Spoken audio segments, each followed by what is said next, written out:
నా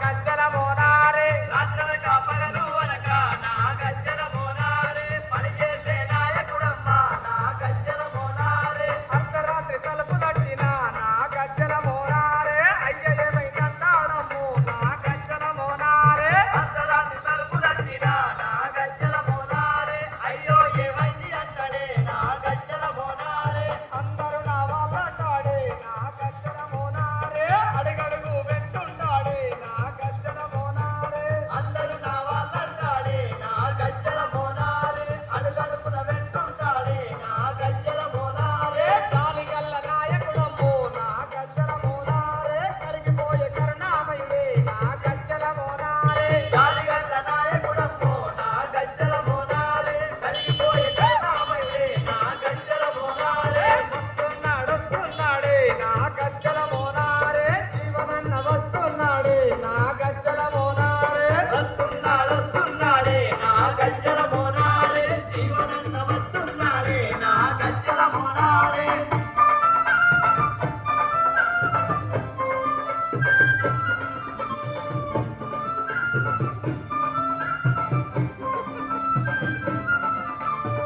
కింద నా గజ్జల మోనారే చెయ్యి గుర్తు అడ్డుకొని నా గజ్జల మోనారే వచ్చరానే వచ్చే నా గజ్జల మోనారే జీవనన్న రానే వచ్చే నా గజ్జల మోనారే వచ్చరానే వచ్చే నా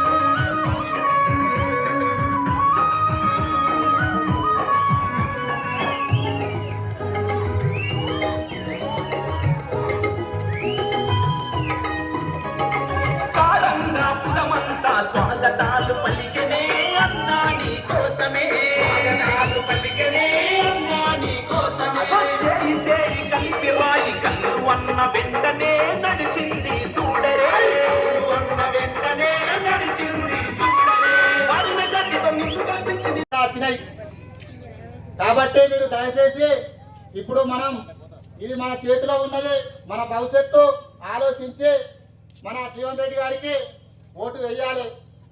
దేనికి వేయాలి? కాబట్టి అందరూ మనం కష్టపడాలి. అదే విధంగా చూస్తూ ఉంటే పేద ప్రజలు హాస్పిటల్లకు పోతే బిల్లు కట్టని పరిస్థితి ఉన్నది. మరి అప్పుడున్న ప్రభుత్వం మనకు ఆరోగ్యశ్రీ పెట్టినానంటే మనం అప్పుడున్న ముఖ్యమంత్రిని గౌరవనీయ పెద్దలు రాజశేఖర్ రెడ్డిని చేయవలసి ఉంది. ఇది అందరికీ తెలుసు, ఇంటింటికే ఉన్నది. ఆ ధైర్యంతోనే ఏ నాయకుడు అవసరం లేదు, ఏ లీడర్ అవసరం లేదు. స్వయంగా మనం హాస్పిటల్లో పోతున్నామంటే ఈ రోజు ఆయనను మనం చేయాలి.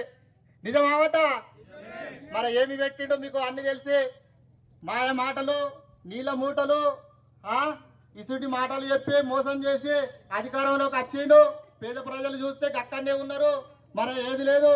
మనం ఇప్పుడు ఇంటి కరెంటు బిల్లు చూస్తే 2 నెలలకు వచ్చేది ఒక్క శాసనసభ ఎన్నికల్లో మీ అందరి మద్దతు కోరటానికి ఈరోజు నేను అంబార్పేట గ్రామం రావడం జరిగిందన్న.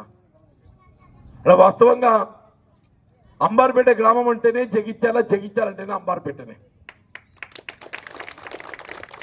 ఇప్పుడే మిత్రులు మాట్లాడినట్టు నియోజకవర్గానికి మొట్టమొదటి గ్రామం అంబారిపేట.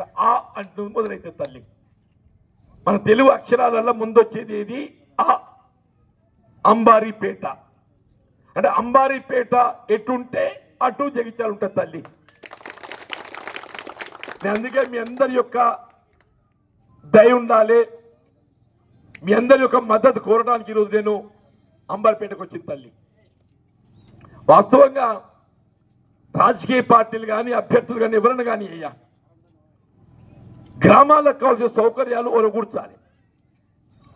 అంతేగాని ఏదైతుందో గ్రామాలకు నష్టం చెప్పని చెప్తారే.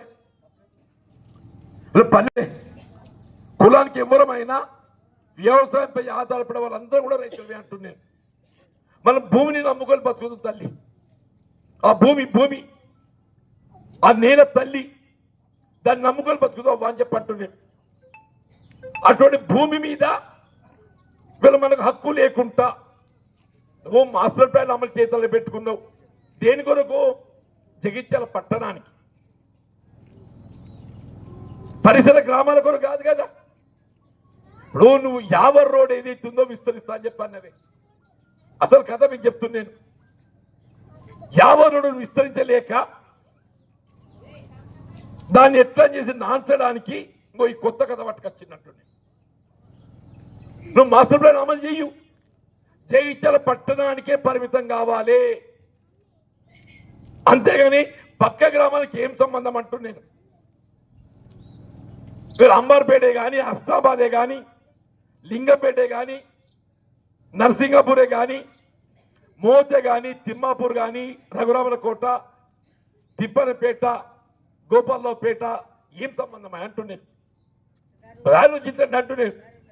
మాస్టర్ ప్లాన్ అంటే నువ్వు రోడ్ల విస్తరణ ఎంత ఉండాలి. ఇప్పుడు అంబర్పేట ఉందన్న, అంబర్పేట కూడా మాస్టర్ ప్లాన్ ఉంటుంది. ఏ రోడ్డు ఎంత ఉండాలి, ఇంకో ఇది 20 ఫీట్లు ఉండాలి, ఇంకో ఇది 30 ఫీట్లు ఉండాలి, ఇల్లు పర్మిషన్ పెట్టుకుంటే ఇంకొక ఇంత ఉండాలి. ప్రతి గ్రామానికి ఒక ప్లాన్ ఉంటుంది. ఆ ప్లాన్ అనేది ఆ గ్రామానికి పరిమితం అవుతుంది. అంబారిపేట ప్లాన్కు హస్నాబాద్కి ఏం సంబంధమే? నిజంగా ఆలోచించి ఇస్తాను నేను.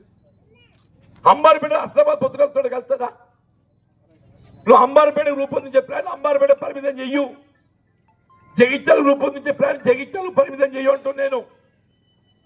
మేము జగిత్యాల పట్టణానికి మాస్టర్ ప్లాన్ మేము భిన్నంగా లేము, కానీ జగిత్యాల పట్టణ మాస్టర్ ప్లాన్ అనే నెపంతో ఈ పక్క గ్రామాల మీద, రైతాంగం మీద, వాళ్ళ భూములపై హక్కులు కోల్పోయే విధంగా ఎలా నువ్వు జీవో వచ్చినాక చెప్పంటు నేను.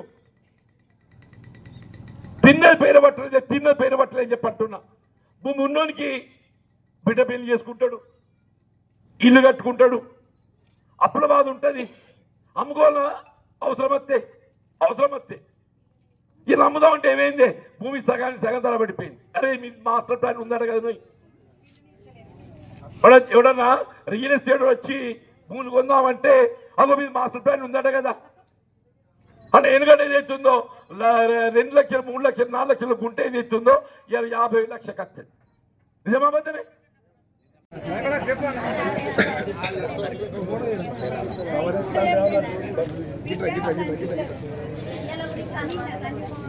తేదీ 15/12/2022లో జారీ చేయబడిన ఉత్తర్వులు ఉపసంహరించబడ్డాయి మరియు జైత్యాల మున్సిపాలిటీ యొక్క డ్రాఫ్ట్ మాస్టర్ ప్లాన్ వివరంగా సమీక్షించబడుతుంది.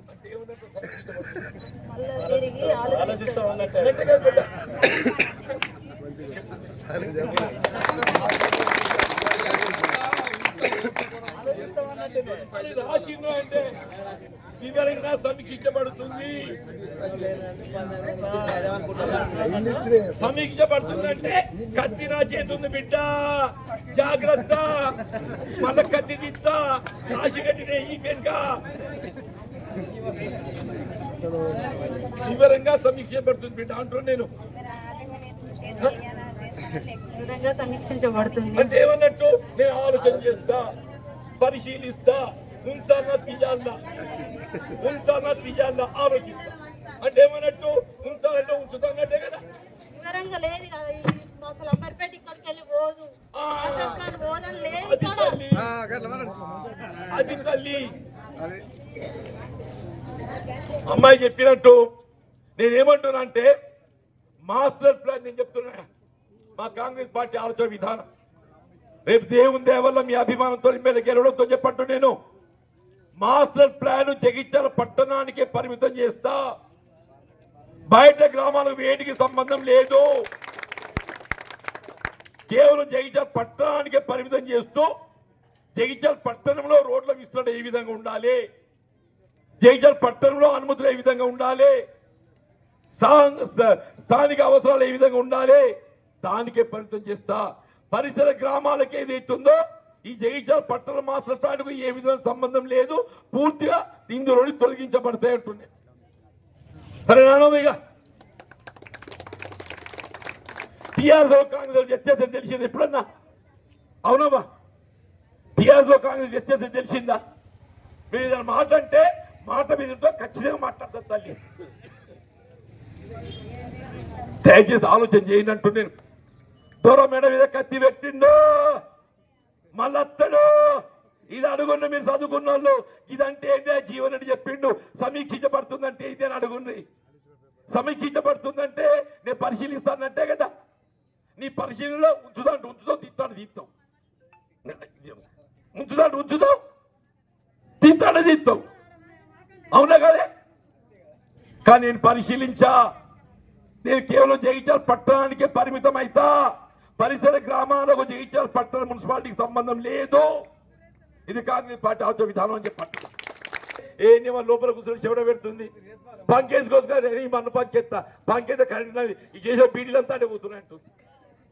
నిజామాబాద్ గారు తల్లి, నేను అంటున్నావా, ఇది ఆఖరి నెల డిసెంబర్. జనవరి మాసంలో 200 యూనిట్ల వరకు ఎంత బిల్లు వచ్చినా కానీ వాళ్ళ కరెంటు బిల్లు పూర్తిగా మాఫీ చేసే బాధ్యత కాంగ్రెస్ పార్టీ నాదే. ఆడేమంటాడు, కాంగ్రెస్ ఎంత పెన్షన్ కడుతుంది, నువ్వు నీ జేబులకు ఇస్తున్నావు అని చెప్పి కాదు చెప్తానా? నువ్వు సర్కార్ సొమ్మే, నా సర్కార్ సొమ్మే. ఎవరైనా కానీ సర్కార్ ఖజానా. గరీబులకు సాయం చేయాలి, చేయలేదమ్మా. నేను గరీబులకు సాయం చేస్తా. అరే చెట్టగాడి కొడుకాడు దొరలను ఊలాడు పెట్టని అధికారిగా చెప్తున్నాను. వాళ్ళంతకి ఇచ్చే మాయ మాటలు చెప్తారు. నేను చెప్తున్నా కదా, వాళ్ళు 2016 కాదు, మీకు వచ్చే నెలకెళ్ళి ఏది ఎత్తుందో జనవరికి వెళ్ళి 4000 పని చెప్పించింది. 4000 తల్లి అంటున్నాను. 4000 కావాలని కూడా చేయొస్తున్నావా? చూస్తా కదా, పెన్షన్ 4000 కావాలి ఎత్తున్నప్పుడు కాదు. నీకు అంతా చేయలేపు, మరి చేయలేపు. ఓ తల్లి లేవు, చెయ్యి ఎవరో లేపిండో అందరికి 4000.